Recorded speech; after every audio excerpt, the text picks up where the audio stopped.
Welcome to your Daily 5 for Wednesday, May 22nd, 2024.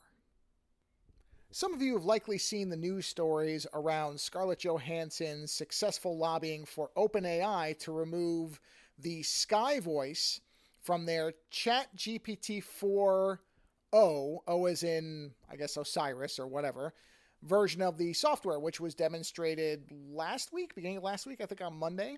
And when the lead up to that to that announcement, was Sam Altman, the CEO or the head of, I don't know, whatever, the head of OpenAI, the chairman of the board, whatever his title is, using the word her as one of the promotional kind of terms for it, which of course refers to the movie Her, in which Scarlett Johansson and Joaquin Phoenix are basically, Scarlett Johansson is playing an AI that becomes sentient, and Joaquin Phoenix is playing a lonely individual who falls in love with the AI. And so this was a very end, Scarlett Johansson has stated that OpenAI came to her to get her voice to use for this product. And when she said no, they just went ahead and got somebody who sounds exactly like her, or more likely is a blend of her voice. Just there's just so much of it that you can just go get for essentially free in the way AI people think, and blended it with some other actress's voice who, it's very funny, they don't want to name.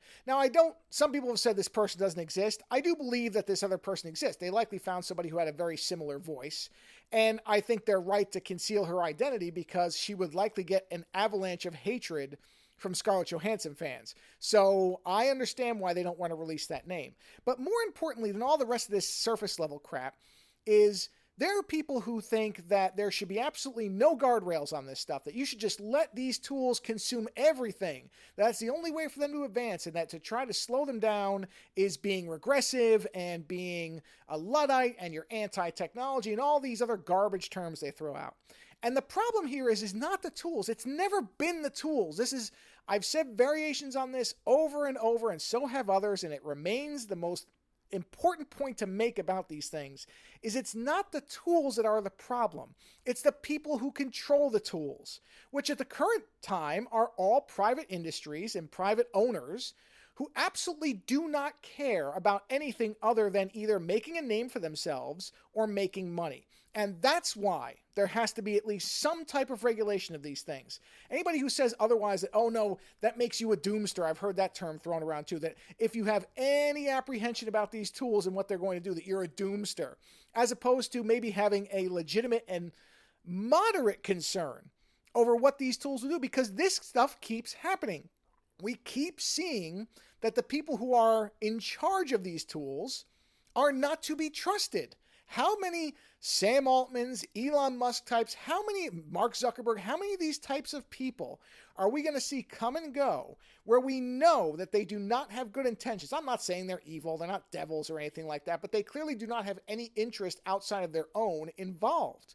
And that clearly cannot be to the benefit of everyone else. So you can't say that these tools that, again, are under the control of these types of individuals are going to be to the benefit of everybody when these people have no interest in benefiting everybody. They want to benefit themselves or their bank accounts.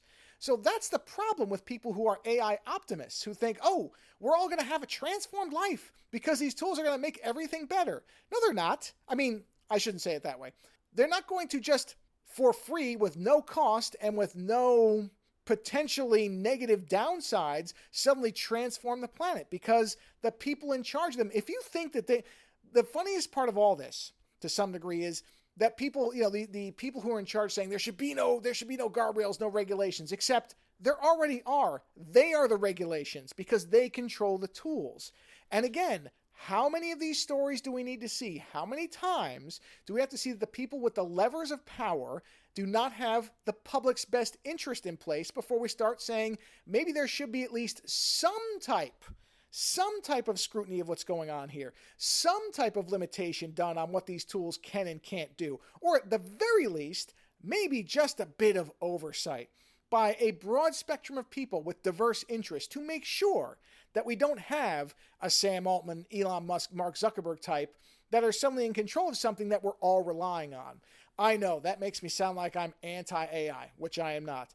I'm just anti having a small group of people that I don't trust in control of powerful things. We should all be able to buy into that one. Later.